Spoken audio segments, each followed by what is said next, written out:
Hello and welcome to the concept zone बच्चों। तो हमने लॉ ऑफ मोशन का इंट्रोडक्शन लेक्चर देख लिया है, जिसमें मैं थोड़ा सा आपको कॉन्सेप्ट बताया था, जहां तक आपको फर्स्ट लॉ ऑफ मोशन तक कंप्लीट किया था बात को। तो आज बच्चों हम टॉपिक पढ़ने वाले हैं मोमेंटम के बारे में। ठीक है, तो स्टार्ट करते हैं यहीं से। तो देखिए, सबसे पहले आज पढ़ने वाले हैं अपन मोमेंटम के बारे में। मोमेंटम है क्या? ठीक है, तो बच्चों हम जानते हैं मोमेंटम क्या है कि कोई ऑब्जेक्ट यदि मोशन में है, कोई भी मास है, अब ऑब्जेक्ट है तो ऑब्वियसली उसके पास मास होगा, और वो किस में है बताओ? मोशन में है, तब उसके पास क्या होगा? मोमेंटम। तो मोमेंटम क्या होता है? तो मोमेंटम होता है product of mass and velocity of object, बोल सकते हो। मोमेंटम क्या होता है? Product of mass and velocity of object. ठीक है, तो याद रखना मोमेंटम क्या होता है? Product of mass and velocity of object. मतलब इसको मैं डिनोट करता हूं P से, तो P इक्वल्स टू हो जाएगा m इंटू वी।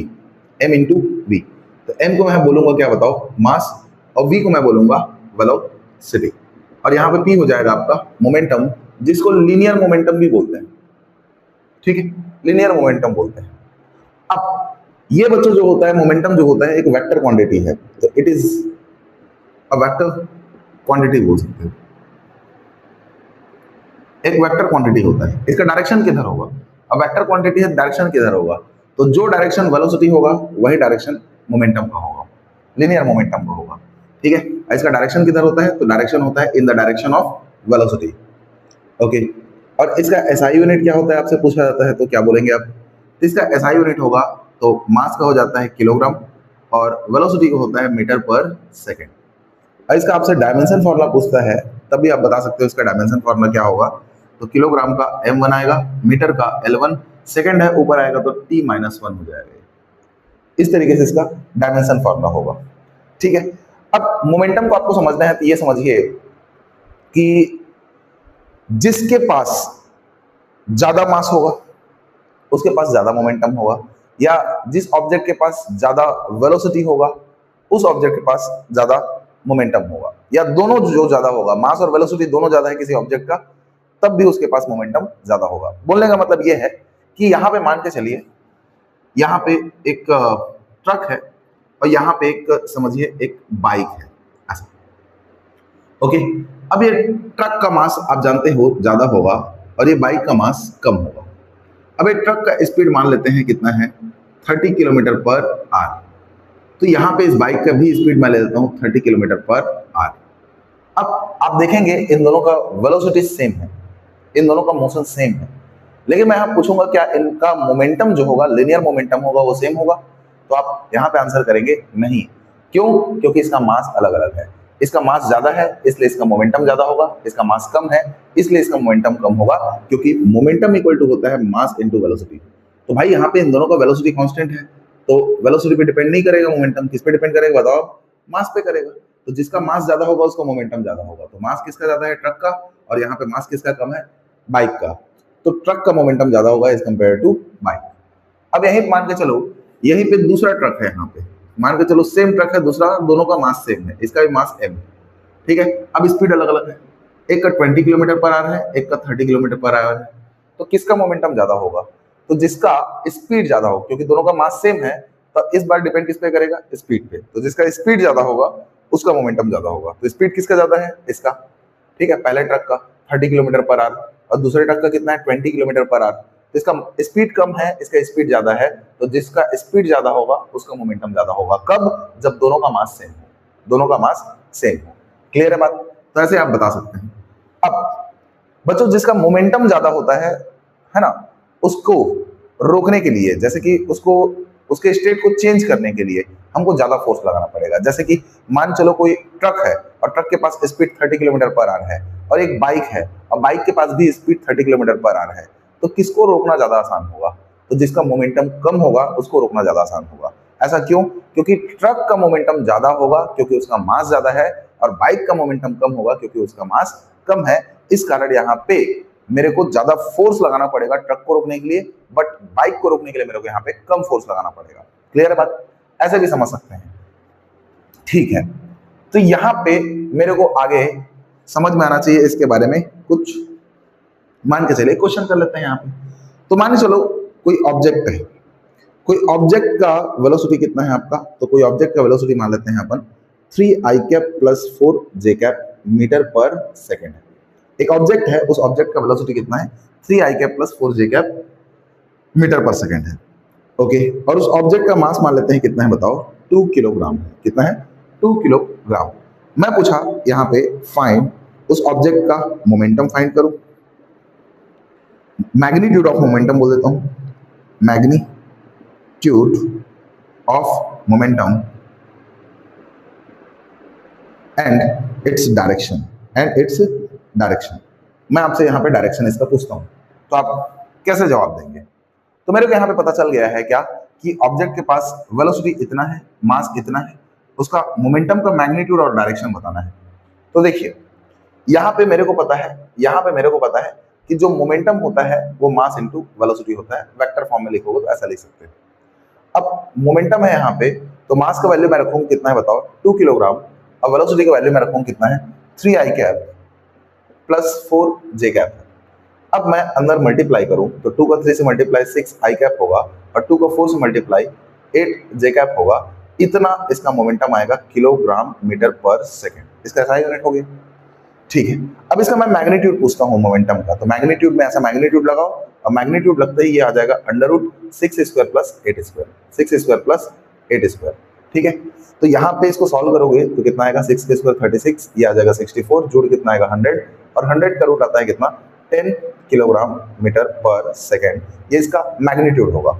और डायरेक्शन बताना है इसका, तो इसका डायरेक्शन भी आप बता सकते हो। डायरेक्शन बताना है मतलब कभी भी डायरेक्शन पूछे तो ऐसे नॉर्थ ईस्ट साउथ वेस्ट मत बोलना, ठीक है। डायरेक्शन मतलब यहाँ पे एंगल बताना रहता है, कितना एंगल पे है वो, ठीक है भाई। तो इसका एंगल बताऊंगा मैं, तो एंगल कहाँ से निकालेंगे, tan थीटा इक्वल्स टू होता है यहाँ पे क्या, j कैप का कोफिशिएंट अपॉन i कैप का कोफिशिएंट होता है। ये आप कहाँ से जान गए सर, तो एक बात याद रखना बच्चे, एक वेक्टर है मानकर चलो यहाँ पे x i cap plus y j cap. अब इसका मैग्नीट्यूड निकालना है तो ये होगा √x² प्लस y², ये बात को याद रखो आप। दूसरा बात, यदि इसका डायरेक्शन बताना है तो डायरेक्शन बताओगे तो tan थीटा इक्वल टू हो जाएगा y अपॉन x।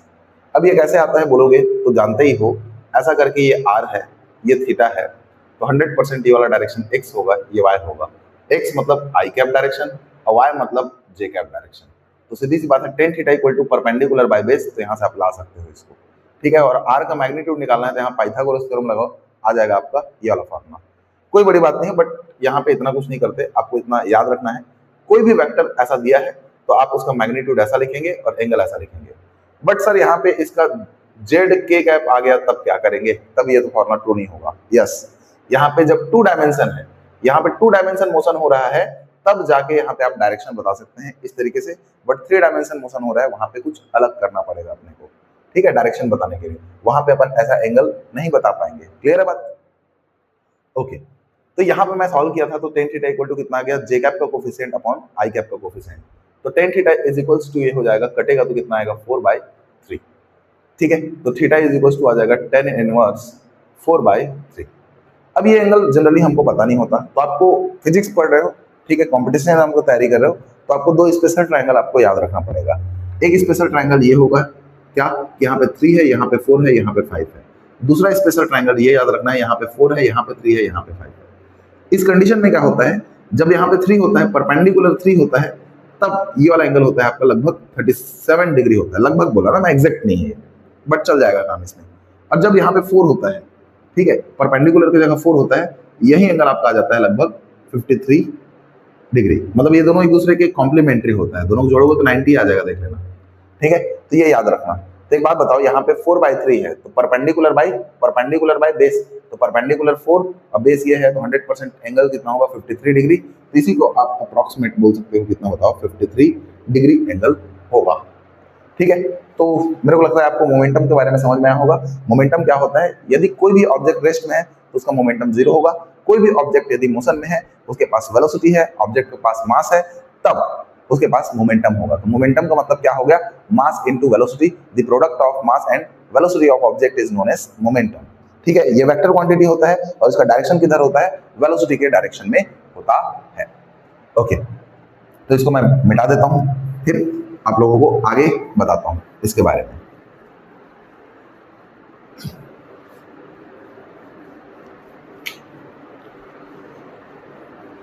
ठीक है, यहां पे मैं बात करने वाला हूं आप लोग से second law of motion, Newton second law of motion. Newton ने जो सेकेंड लॉ ऑफ मोशन दिया उसके बारे में बताने वाला हूं मैं। ठीक है, अब ये आइडिया कैसे आया न्यूटन को सेकेंड लॉ देने के लिए? तो वो आइडिया है किससे पता है? मोमेंटम से ही आया बच्चों, इसलिए मैं पहले मोमेंटम आपको बताया।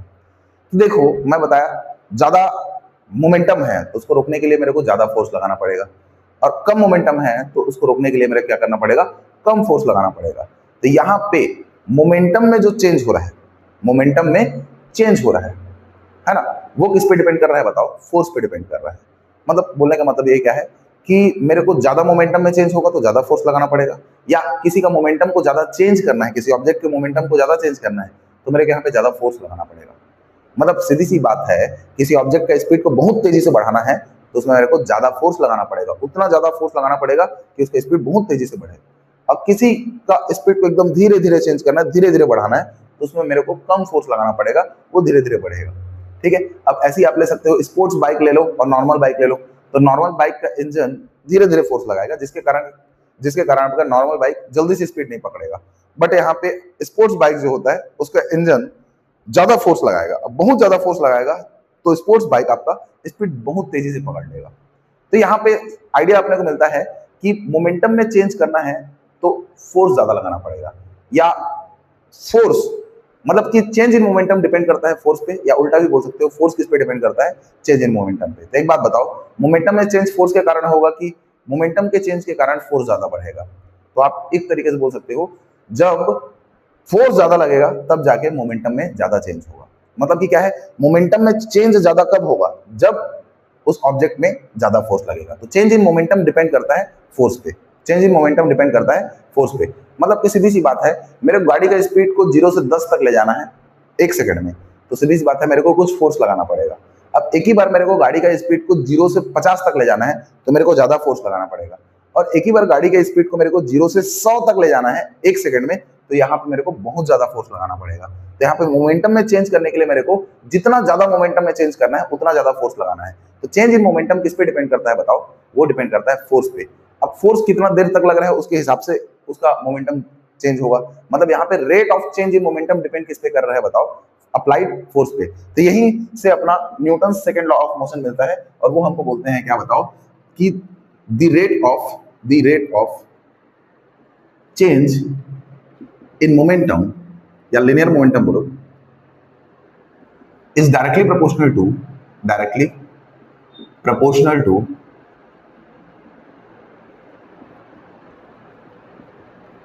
applied force and direction of change in momentum takes place in the direction of force applied। मतलब कि क्या बोलना चाह रहा है कि यहाँ पे जो rate of change in momentum है, ठीक है, वो डिपेंड करता है किसे बताओ? फोर्स अप्लाइड पे। किस पे डिपेंड करता है? फोर्स अप्लाइड पे, अप्लाइड फोर्स पे। और इसका मोमेंटम का चेंज होने का जो डायरेक्शन है वो फोर्स के अप्लाइड होने के डायरेक्शन में होता है। जिस डायरेक्शन में फोर्स लग रहा है उसी डायरेक्शन में मोमेंटम चेंज होगा। ठीक है, अब यहाँ पे इसको उल्टा भी लिख सकता हूँ मैं, F is directly proportional to delta P by delta T। ठीक है, ऐसा लिख सकता हूँ, change in momentum with respect to time.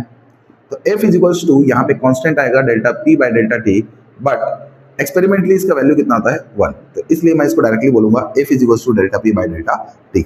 ये लार्ज चेंज हो रहा है तो लार्ज चेंज हो रहा है मोमेंटम में, तो स्मॉल चेंज हो रहा है तो F इज इक्वल्स टू, इसी को आप लिख सकते हो dP बाई dt भी बोल सकते हो, dP बाई dt भी बोल सकते हो।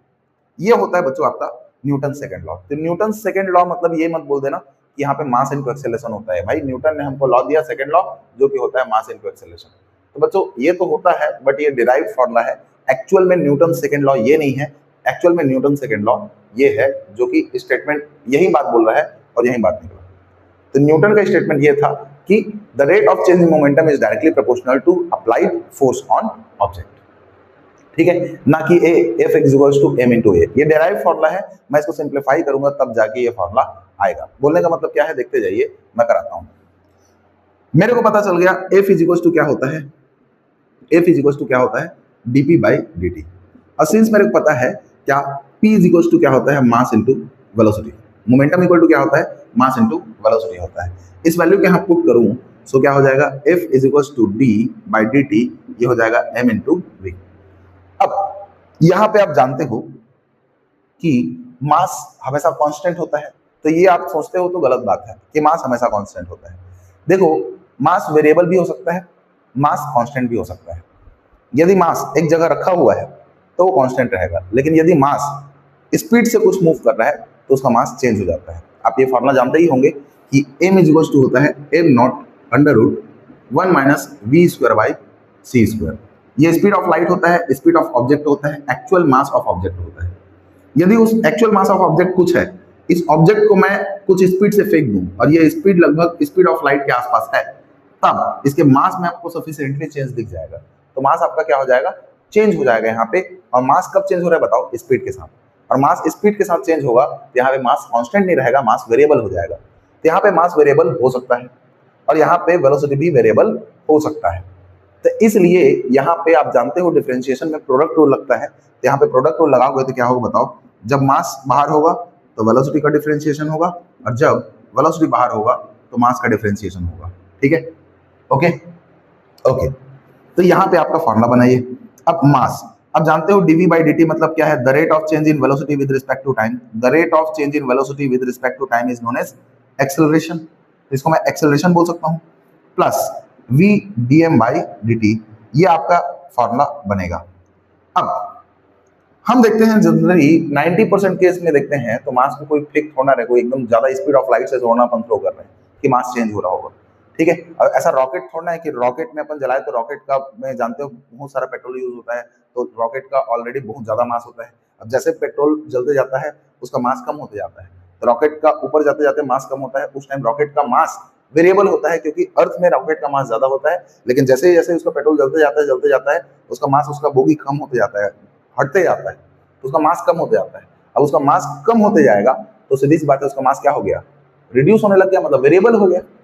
तो उस कंडीशन भी मास क्या होता है, कांस्टेंट। बट ये हम रेगुलर अपने आसपास के जितने भी चीज देखते हैं वहां पे मास क्या होता है बताओ, कांस्टेंट होता है। मैं यहाँ पे हूँ, मेरा मास इतना है, मैं यहाँ से वहां चले जाऊंगा फिर मेरा मास इतना ही रहेगा। तो जनरली हम अपने 90% केस में क्या देखते हैं, मास को कांस्टेंट। तो यहाँ पे जब मास कांस्टेंट होता है, जब मास क्या होता है बताओ, कांस्टेंट होता है, जब मास कांस्टेंट होगा तो कांस्टेंट का डिफरेंशिएशन जीरो होता है। ये टर्म पूरा जीरो हो जाएगा, तब F इज इक्वल टू आ जाएगा m इंटू ए, और ये हो जाएगा आपका जीरो, तो F इक्वल टू आ जाएगा m इंटू ए। इस कंडीशन में आप बोल सकते हो force is equal to mass into acceleration होता है। इस कंडीशन में आप बोल सकते हो F is equal to mass into acceleration होता है।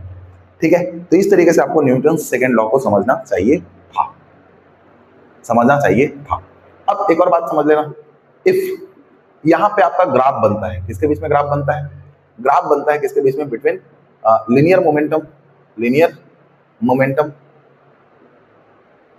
P एंड किसके बीच में, टाइम T के बीच में। मतलब यहाँ पे PT ग्राफ बनता है मोमेंटम और टाइम के बीच में, चेंज इन मोमेंटम और टाइम के बीच में ग्राफ बनता है। तो मतलब मान के चलो इस तरीके से टाइम है यहाँ पे एक्स एक्सिस पे और इसमें P है मोमेंटम। अब टाइम बढ़ते जाएगा तो कोई ऑब्जेक्ट का मोमेंटम मान के चलो चेंज हो रहा है, ऐसा कैसा भी चेंज हो सकता है, लीनियर में चेंज कर दिया, आप इसको ऐसा भी चेंज कर सकते हो, ये टाइम है ये है, ऐसे करके भी चेंज कर सकते हो। चेंज नहीं हो रहा मतलब कांस्टेंट हो जाएगा ये ग्राफ। ठीक है, और भी अलग अलग तरीके से इसको आप चेंज कर सकते हो। अब ऐसा कभी ग्राफ मिलता है आपको मोमेंटम और टाइम के बीच में, तब इस ग्राफ का जो स्लोप होता है, slope of PT graph, momentum time graph जो होता है बच्चा, वो क्या होता है बताओ। तो स्लोप क्या होता है, change in y axis upon change in x axis. तो चेंज इन y एक्सिस क्या है बताओ, P। y एक्सिस में क्या है, P। तो चेंज इन y एक्सिस मतलब क्या है, चेंज इन मोमेंटम, और चेंज इन अपॉन में आता है चेंज इन x एक्सिस। तो चेंज इन x एक्सिस क्या है बताओ, टाइम। तो चेंज इन टाइम आएगा यहाँ पे, अपॉन में क्या आएगा, चेंज इन टाइम। तो स्लोप जो होता है वो क्या हो जाएगा, delta P by delta T। और आप जानते हो delta P by delta T को मैं अभी जस्ट बोला हूँ, delta P by delta T क्या बोला हूँ, फोर्स। तो याद रखना मेरे क्या मिल जाएगा, फोर्स।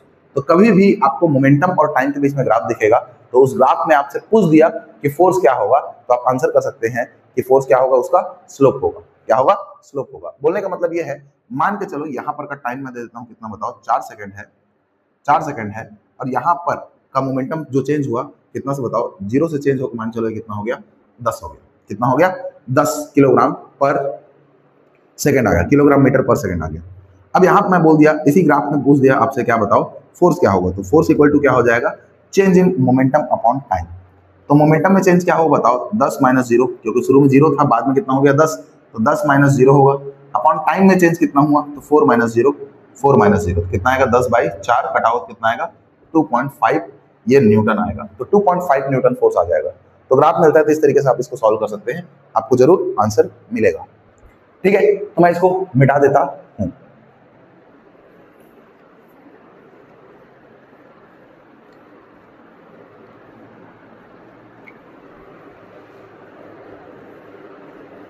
अब देखो इसका कुछ एग्जांपल्स भी होते हैं। अब एग्जांपल्स क्या होते हैं, ये न्यूटन सेकंड लॉ में फोर्स और मोमेंटम को रिलेट और अच्छे से आपको करना है, अच्छे से इमेजिन करना है। तो ऐसे सोचिए, जब एक क्रिकेटर कैच लेता है बॉल को, कैच लेता है बॉल को, तो मान के चलो कोई बिगनर है, मान चलो कोई बिगनर है। अब कोई बिगनर है, कैच लेगा एक ही बार, अब बॉल हाथ में आएगा, ऐसे ही रखे रहेगा, बॉल एक ही बार इसमें पड़ेगा, तो उसको बहुत जोर से चोट लगेगा, उसको दर्द होगा।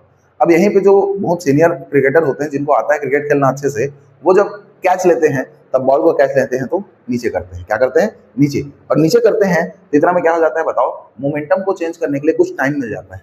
मतलब कि क्या होता है, एफ इजिकल्स टू आप जानते हो, एफ इजिकल्स टू क्या जानते हो, delta P by delta T. तो जब वो क्रिकेटर कैच लेता है, तो इसको खींचता है, तो यहाँ पे टाइम बढ़ जाता है ना। टाइम बढ़ने के कारण यहाँ पे फोर्स क्या हो जाता है, रिड्यूस। इस कारण ऐसे करके कैच लेते हैं तब फोर्स कम लगता है, जिससे दर्द नहीं होता। बट एक ही बार में कैच ऐसे लेते हैं तो यहाँ पे टाइम क्या होता है, टाइम में कोई चेंजेस नहीं हुआ, मोमेंटम एक ही बार चेंज हो गया, मतलब टाइम कम हुआ तो फोर्स ज्यादा हो गया, और एक ही बार फोर्स ज्यादा हुआ तो मेरे को फोर्स ज्यादा फील होता है। तो मोमेंटम को रिड्यूस करने के लिए मेरे क्या करना पड़ता है, टाइम को बढ़ाना पड़ता है। तो मोमेंटम को रिड्यूस करने के लिए टाइम को बढ़ाऊंगा, जिससे फोर्स क्या हो जाएगा, घट जाएगा, इससे मैं आसानी से कैच ले सकता हूँ किसी बॉल को।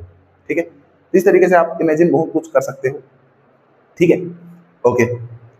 वैसे ही आप पहले ही मैं बताया था आपको, ट्रक को क्या करना है, मूविंग ट्रक है और एक मूविंग कार है, यहाँ पे सेम स्पीड से मूव कर रहा है, तो ट्रक को मूव करने के लिए मेरे को ज्यादा फोर्स लगाना पड़ेगा, और कार को, सॉरी, ट्रक मूव कर रहा है तो ट्रक को रोकने के लिए मेरे को ज्यादा फोर्स लगाना पड़ेगा, और कार मूव कर रहा है तो कार को रोकने के लिए मेरे को कम फोर्स लगाना पड़ेगा, यदि दोनों सेम स्पीड मूव कर रहा है तो। क्यों, क्योंकि ट्रक का मास ज्यादा है तो उसका मोमेंटम ज्यादा होगा, तो उसके मोमेंटम को चेंज करना है तो मेरे को लार्ज फोर्स लगाना पड़ेगा, क्योंकि इसका मोमेंटम ज्यादा है। ठीक है, और वैसे ही यहाँ पे कार को रोकना है तो कार का मोमेंटम को पूरा जीरो करना है, मतलब चेंज करना है, यहाँ पे कम फोर्स लगाना पड़ेगा मेरे को। मतलब कि सीधी सी बात है, फोर्स किसमें ज्यादा लगेगा, जिसका मोमेंटम ज्यादा होगा, और फोर्स किसमें कम लगेगा, जिसमें मोमेंटम कम होगा। ठीक है, ज्यादा मोमेंटम ज्यादा फोर्स लगाना पड़ेगा उसका मोमेंटम को चेंज करने के लिए, और कम मोमेंटम तो उसमें कम फोर्स लगाना पड़ेगा। बस इतना ही समझना है आपको। अब आगे अपन बढ़ते हैं। अब आगे मैं आप लोगों को बता देता हूं किसके बारे में, कंजर्वेशन ऑफ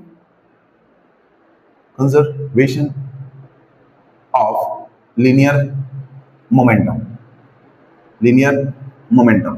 अब कंजर्वेशन ऑफ लीनियर मोमेंटम क्या बोलता है, ये बात अपने क्या बोलता है, if net force acting on any body is, क्या है बताओ, zero, then linear momentum of that body, linear momentum of that body conserved ऐसा बोल सकते हैं।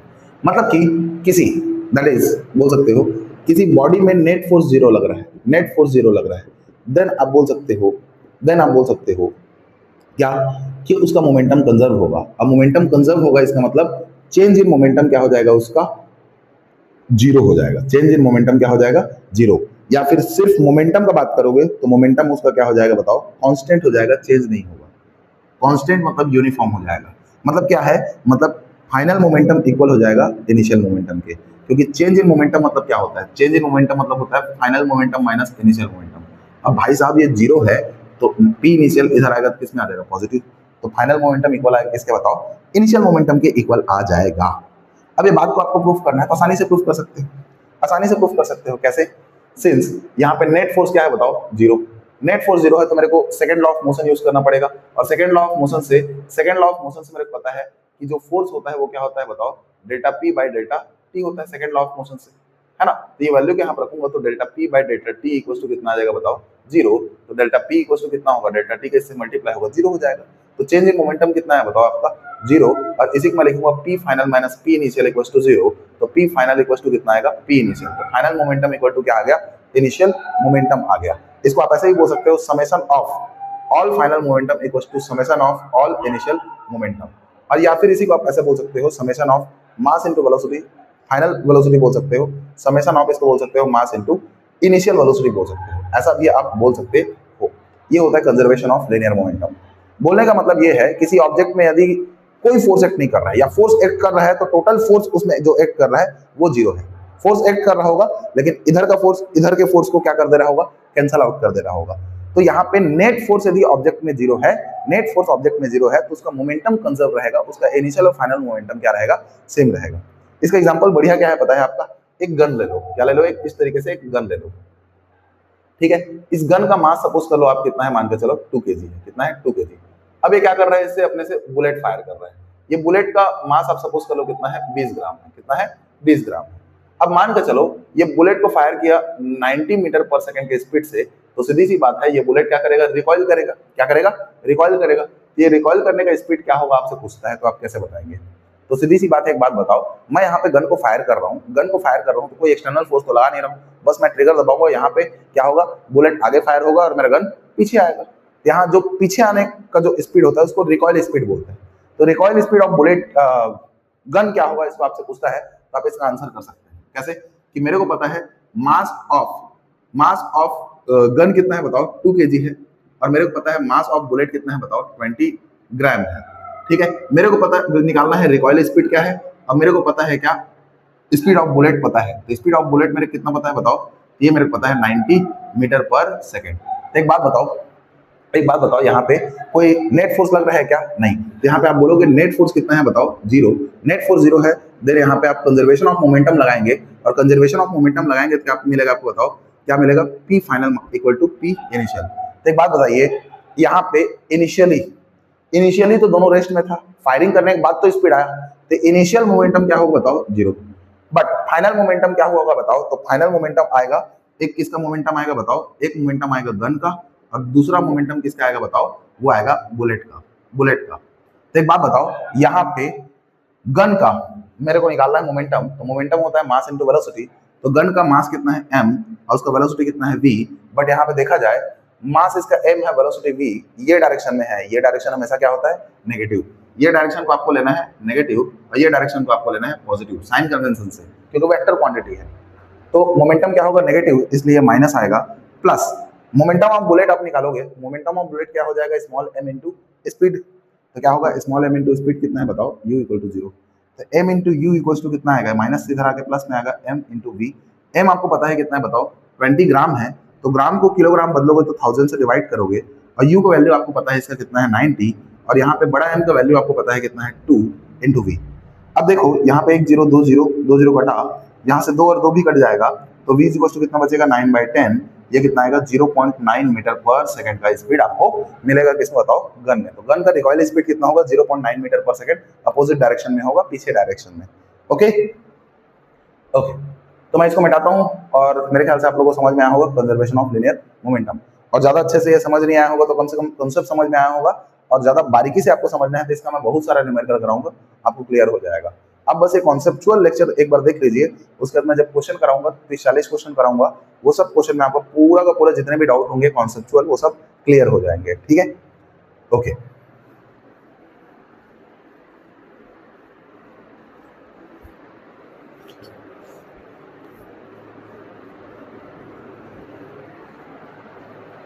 अब आगे देखते हैं बच्चों अपन किसके बारे में, इम्पल्स के बारे में। किसके बारे में देखते हैं, इम्पल्स। इम्पल्स क्या होता है, इम्पल्स मतलब होता है बच्चों शॉर्ट ड्यूरेशन पे जब किसी ऑब्जेक्ट में फोर्स लगता है, मतलब थोड़े टाइम के लिए, जैसे कि मैं बैटिंग कर रहा हूं और बॉल आया, अब बॉल को मैं हिट करूंगा, तो जब मैं बॉल को हिट करूंगा तो यहाँ पे क्या लगेगा पता है, इम्पल्स, क्योंकि मैं बॉल के ऊपर फोर्स लगा रहा हूँ बैट के थ्रू, है ना। लेकिन बॉल पे फोर्स कितना टाइम तक लगा, तो एक बात बताओ, ये बैट है मान के चलो, ये मेरे पास बैट है, अब यहाँ पे मेरे पास क्या है, बॉल। अब बॉल आया यहाँ पे टकराएगा और टकराने के बाद इधर जाएगा मान के चलो, तो ये बॉल का टकराने तक का टाइम कितना होगा, बहुत कम होगा, जानते हो। तो शॉर्ट ड्यूरेशन पे जो फोर्स लगता है तब वो कहलाता है आपका मोमेंटम।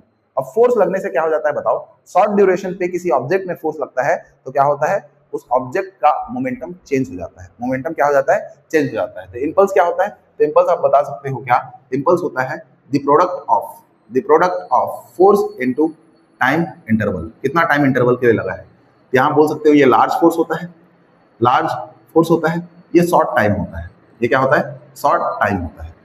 क्लियर है बात, ये समझ लो। ओके, अब मैं भी जस्ट बताया J equals to F into delta T होता है, और आपको पता है न्यूटन सेकेंड लॉ से फोर्स क्या होता है, change in momentum with respect to time, ऐसा होता है। तो यहाँ पे डेल्टा टी कटेगा तो J इक्वल टू कितना आ जाएगा, डेल्टा P। इस तरीके से आप बोल सकते हो जो इंपल्स होता है वो किसके इक्वल होता है, चेंज इन मोमेंटम के इक्वल होता है। किसके इक्वल होता है, चेंज इन मोमेंटम के इक्वल होता है। ओके, मतलब कि यहाँ पे ये क्या है बताओ, तो मोमेंटम यदि वेक्टर क्वांटिटी है तो इंपल्स भी क्या होगा, वेक्टर क्वांटिटी। तो impulse is a vector quantity बोल सकते हो। एक वेक्टर क्वांटिटी होता है, इसका डायरेक्शन होगा, इसका डायरेक्शन किधर होगा, फोर्स के डायरेक्शन में, जिधर फोर्स होगा उधर इंपल्स होगा। ठीक है, दूसरा बात, इसका एसआई यूनिट क्या होगा, तो एसआई यूनिट आप निकाल सकते हो किस फॉर्मूला से, इस फॉर्मूला से। तो फोर्स का न्यूटन और इसका सेकंड, तो एसआई यूनिट होगा न्यूटन सेकंड। अब यही न्यूटन सेकंड किसके इक्वल होगा, क्योंकि इंपल्स मोमेंटम के भी इक्वल है, तो मोमेंटम का एसआई यूनिट इसका एसआई यूनिट सेम होगा, तो न्यूटन सेकंड भी इक्वल होगा किलोग्राम मीटर पर सेकंड के इक्वल आएगा। क्लियर बात। और इसका डायमेंशन फॉर्मूला भी सेम मोमेंटम के इक्वल होगा, तो इसका डायमेंशन फॉर्मूला भी आप निकालोगे तो लिख सकते हो m1L1T-1, आसानी से आप लिख सकते हो इस चीज को। ठीक है, अब इंपल्स को आपको अच्छे समझना है मान के चलो, और तो ऐसा बता सकते हो कैसे कि J इक्वल टू, मैं बताया क्या बताओ, F इंटू टी होता है, F इंटू क्या होता है बताओ, T। ठीक है, तो इंपल्स आ रहा है, तो यहाँ पे F इंटू टी कैसे आता है बताओ, तो आपको पता है since F is equal to क्या होता है बताओ, dp by dt, Newton second law से। तो dp इक्वल टू कितना आएगा, dt के से मल्टीप्लाई करूंगा तो F इंटू dt आएगा, और दोनों साइड यदि इंटीग्रेट करूँ तो ये क्या हो जाएगा, चेंज इन मोमेंटम, और ये इक्वल आ जाएगा F इंटू टी। तो एक बात बताओ, ये इंटीग्रेशन फॉर्म हो गया किसका बताओ, मोमेंटम, फोर्स और टाइम के बीच में रिलेशन हो जाएगा यहाँ पे, इंटीग्रल फॉर्म। अब ये फॉर्म मेरे को क्या बताता है, ये फॉर्म बताता है कि यदि इफ यहाँ पे ग्राफ बनता है, किसके बीच में ग्राफ बनता है बताओ, फोर्स और टाइम के बीच में। किसके बीच में, फोर्स और टाइम के बीच में ग्राफ बनता है, फोर्स और टाइम के बीच में ग्राफ बनता है। ठीक है, तो फोर्स और टाइम के बीच में ग्राफ बनता है इस तरीके से, मान चलो इधर टाइम है, इधर मान के चलो फोर्स है, और ये ग्राफ कुछ भी ऐसा वैसा बनता है। ठीक है, तो ये जो ग्राफ बना है, ठीक है, इस तरीके का, इस ग्राफ से आप बता सकते हो क्या बताओ, चेंज इन मोमेंटम बता सकते हो। क्या बता सकते हो, चेंज इन मोमेंटम बता सकते हो। और चेंज इन मोमेंटम को ही मैं क्या बोल सकता हूँ यहाँ बताओ, तो चेंज इन मोमेंटम किसके इक्वल होता है, तो चेंज इन मोमेंटम इक्वल होता है इंपल्स के, तो चेंज इन मोमेंटम इंपल्स के इक्वल आ जाएगा। इसको आप इंपल्स बोले, चाहे चेंज इन मोमेंटम बोले, चाहे इसका एरिया बोल दे किसका, फोर्स और टाइम ग्राफ का। मतलब कि सीधी सी बात है, यहाँ पे आपका जो एरिया होगा, area of F T graph, force time graph, ये आपको देगा क्या बताओ, ये आपको देगा change in momentum, change in momentum, या फिर इसी को आप बोल सकते हो चेंज इन मोमेंटम, या फिर आप इसको बोल सकते हो क्या बताओ, इंपल्स। क्या बोल सकते हो, इंपल्स। सिंपल सी बात है, आप ऐसा बोल सकते हो। इसके स्लोप से आप कुछ नहीं पाएंगे, क्योंकि df बाई dt ऐसा कुछ नहीं होता क्वांटिटी। ठीक है, तो मैं बताया था, उतना टाइम बताया था आपको, किसके बीच में ग्राफ बताया था बताओ, वहां बताया था मोमेंटम और टाइम के बीच में ग्राफ है। तो मोमेंटम टाइम के बीच में ग्राफ है तो क्या बनेगा बताओ, मोमेंटम और टाइम के बीच में ग्राफ रहता है, तो इसका जो स्लोप होता है वो मेरे को देता है क्या बताओ, फोर्स देता है। और यहाँ पे फोर्स और टाइम के बीच में ग्राफ है, तो फोर्स और टाइम के बीच का ग्राफ का जो एरिया होगा वो एरिया मेरे को देगा क्या बताओ, मोमेंटम, या फिर चेंज इन मोमेंटम, या फिर मेरा क्या देगा, इंपल्स देगा। अब इसको आपको समझना है तो ऐसा एक ग्राफ ले लो ना यार, सीधा सा बात है कि मान के चलो मेरे पास एक ग्राफ है इस तरीके से, ऐसा गया है, फिर ऐसा गया है, फिर ऐसा गया है। ठीक है, ये टाइम है और ये मान चलो क्या है बताओ, फोर्स है। ठीक है, अब यहाँ पे फोर्स मान लेते हैं कितना है बताओ, 6 न्यूटन का है, और ये मान लेते हैं कितना है बताओ, 3 न्यूटन का है। ये टाइम 0 सेकंड है, ये 2 सेकंड मान लेते हैं, और ये कितना है 4 सेकंड है। मैं बोला यहाँ पे आपको फाइंड, क्या फाइंड करने के लिए बोल दिया बताओ, इंपल्स। क्या फाइंड करने के लिए बोल दिया, इंपल्स। अब ये ग्राफ देखेगा आदमी, इंपल्स पूछ दिया, दिमाग चलेगा ही नहीं। तो जिस बच्चे को इसके बारे में आइडिया है कि ए फोर्स और टाइम के बीच का ग्राफ का जो एरिया होता है मेरे को देता है क्या बताओ, इम्पल्स या चेंज इन मोमेंटम देता है, इम्पल्स या चेंज इन मोमेंटम देता है। तो यहाँ पे इम्पल्स का मैग्नीट्यूड नहीं पूछा है या चेंज इन मोमेंटम का मैग्नीट्यूड नहीं पूछा है, ठीक है, यहाँ पे नॉर्मल इम्पल्स ही पूछा है। तो आप इसको सॉल्व करेंगे तो कैसे सॉल्व करेंगे, तो डायरेक्ट आप क्या लिखेंगे बताओ, इम्पल्स इक्वल्स टू आप लिखोगे क्या बताओ, area of force time graph. अब फोर्स टाइम ग्राफ में आप एरिया देखोगे तो सीधी सी बात है, एक एरिया इस ट्रायंगल का होगा और दूसरा एरिया इस रेक्टेंगल का होगा।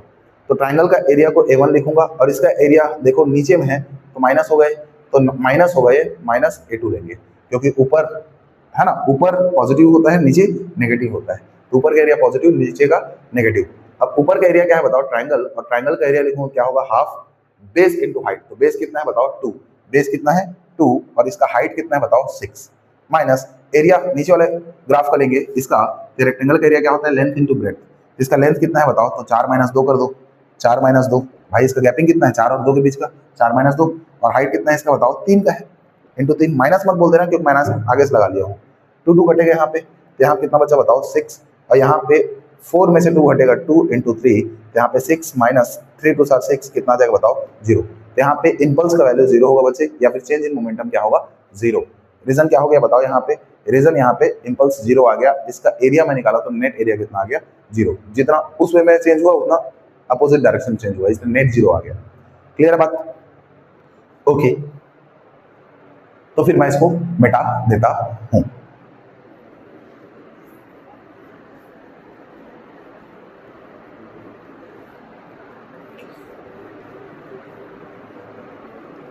क्वेश्चन के थ्रू आपको बहुत क्लियर होगा, जितना भी फिजिक्स का कॉन्सेप्ट होता है बच्चों, ये सिर्फ आप थ्योरी पढ़ के क्लियर नहीं कर सकते, थ्योरी पढ़ के उतना ही जान पाओगे जितना आपको बताया जा रहा है या आप जितना पढ़ रहे हैं, बट क्वेश्चंस के थ्रू आप इसको और ज्यादा डीपली समझ पाते हैं कि कॉन्सेप्ट जब क्वेश्चन में लगते जाते हैं उसके हिसाब से उतना डीपली अपना माइंड घुसते जाता है कॉन्सेप्ट में, और उतना जब घुसते जाता है तब जाके अपने को ज्यादा कॉन्सेप्ट में कॉन्फिडेंस आता है और क्लियर होता जाता है अपना है ना कॉन्सेप्ट। इसलिए आपको फिजिक्स में जब भी आप पढ़ते हैं आपको लगता है आपका फिजिक्स बहुत वीक है, तो आपको ध्यान रखना है कि फिजिक्स में यहाँ पे ज्यादा कॉन्सेप्ट या थ्योरी पढ़ने में उतना समय ना लगाएं जितना ज्यादा आपको प्रैक्टिस करने में लगाना चाहिए। कॉन्सेप्ट वही है जो आप जानते हो, जो मैं जानता हूँ, जो और कोई भी जानता है, कॉन्सेप्ट वही है। यदि आप सही ढंग से पढ़ते हैं, सही ढंग से आपको पढ़ाया जाता है या सही ढंग से किसी किताब से आप पढ़ते हैं, तो आपके पास कॉन्सेप्ट वही होगा। हर एक कोई वही कॉन्सेप्ट जानता है, हर एक कोई जानता है Newton second law, first law, inertia के बारे में सबको पता है, सबको हर एक चीज के बारे में पता है, वो सब किताबों में मिल जाएंगे, सब टीचर्स पढ़ा देते हैं। बट हमारा कमजोरी क्या होता है जिससे हमको फिजिक्स टफ लगता है, वो है क्या, हम लैक ऑफ प्रैक्टिस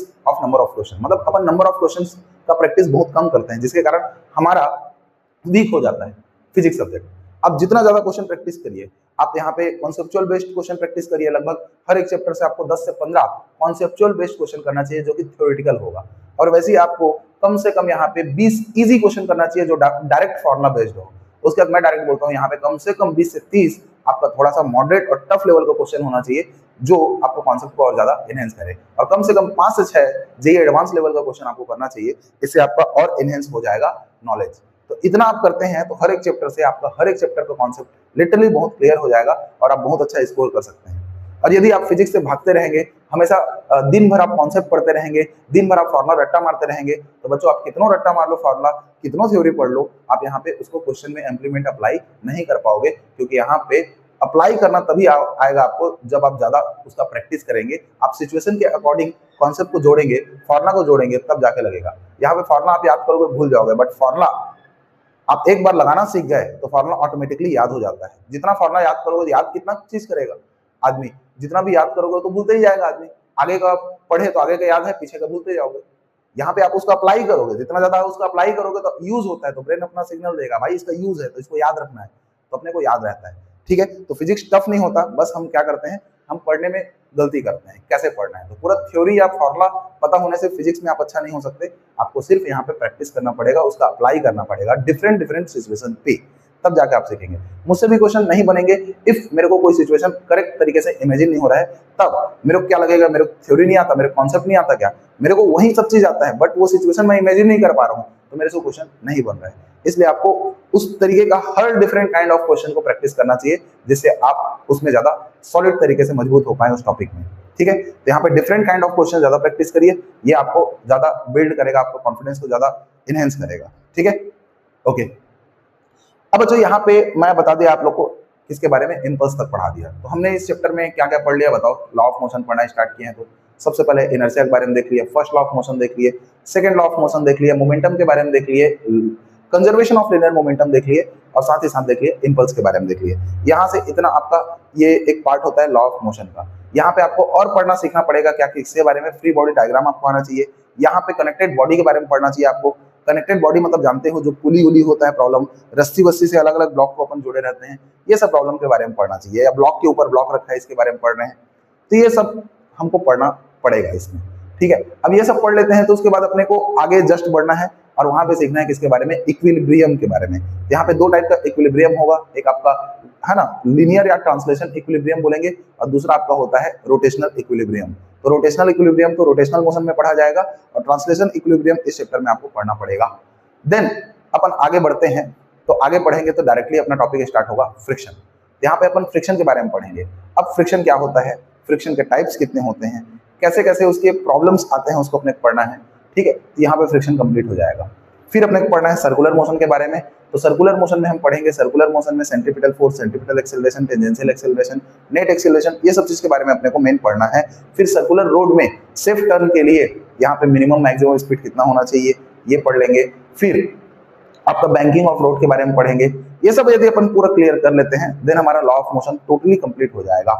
उसके बाद इन सब के बहुत बढ़िया बढ़िया क्वेश्चंस बनते हैं, वो अपने को क्लियर करना पड़ेगा, ठीक है बच्चों। आप लोग को ज्यादा लेंथ बनाऊंगा तो बहुत लेंथी लगेगा लेक्चर, इसलिए मैं यहीं पे अपना लेक्चर खत्म कर रहा हूँ। नेक्स्ट लेक्चर में आप लोग को मैं पढ़ाऊंगा फ्री बॉडी डायग्राम क्या है, कनेक्टेड बॉडी क्या है, फिर जितने भी आपका जो पुली उली प्रॉब्लम है, जो रस्सी से बंधे रहता है ना, ये सब चीज के बारे में पूरा का पूरा क्लियर कर दूंगा। यहाँ पे आपको एपरेंट वेट के बारे में बताऊंगा। एपरेंट वेट मतलब जानते हो, लिफ्ट में आप बैठे हो तो आप लिफ्ट ऊपर एक्सेलरेट कर रहे हैं, नीचे एक्सेलरेट कर रहा है, फ्री फॉल कर रहा है, कांस्टेंट स्पीड से ऊपर नीचे कर रहा है। इस सिचुएशन पे आपका वेट कभी चेंज होता है, एक्सेलरेट ऊपर करता है तो वेट घट जाता है, एक्सेलरेट नीचे करता है लिफ्ट तब वेट बढ़ जाता है ना, उसके अकॉर्डिंग देखेंगे। नहीं, मैं उल्टा बोल दिया, लिफ्ट जब ऊपर एक्सेलरेट करता है तो वेट बढ़ जाता है, और लिफ्ट जब नीचे एक्सेलरेट करता है तो अपना जो वेट होता है वो घट जाता है। फ्री फॉल करता है तो अपना वेट जस्ट जीरो हो जाता है ना, with respect to lift. Clear है बात। अपरेंट वेट बोला हूं इसीलिए, हकीकत का वेट नहीं है, हमारा वेट तो हकीकत में जीरो हो गई नहीं, हमारे पास मास है, ठीक है बच्चों। तो इतना कुछ मैं डील करूंगा, देन फ्रिक्शन चैप्टर स्टार्ट कर देंगे और आपका पूरा डाउट क्लियर कर देंगे। कुछ भी आपको दिक्कत होता है कमेंट सेक्शन में आइए और हमको बताइए। हाँ, मुझसे कुछ गलतियां हो सकती हैं, मैं यहाँ पे ज्यादा सीनियर नहीं हूँ यूट्यूब लेक्चर बनाने में, मैं जस्ट अभी अभी स्टार्ट किया हूँ, तो कुछ चीजें मेरा लर्निंग पीरियड में है। धीरे से मैं जब इसमें कॉन्फिडेंस और बहुत अच्छा बोलना चाहिए तो बोलना सीख जाऊंगा, खासकर यूट्यूब लेक्चर में, उसके बाद बच्चों मेरा वीडियो में गलती कम होगी, बहुत अच्छा आएगा। यदि अभी गलती आप लोगों को लगता होगा तो क्या है कि अभी बहुत कुछ सीखना है, यहाँ पे अलोन हूँ मैं, ठीक है। ऐसे बच्चों को सामने पढ़ाने की आदत है, अचानक से मैं यूट्यूब में आ गया हूँ क्योंकि मेरे को भी सीखना है यूट्यूब में कैसे डील करना है, इस कारण मैं अभी स्टार्ट किया हूँ। तो आप लोग के लिए लेक्चर कंटिन्यू डालते जा रहा हूँ। छोटा मोटा मिस्टेक होता है बच्चों, मेरे को बताइए, वो मिस्टेक हो जाता है, ठीक है, फ्लो में, बाकी सब मैं सुधार कर लूंगा, ठीक है बच्चों। फिर मिलते हैं नेक्स्ट लेक्चर में।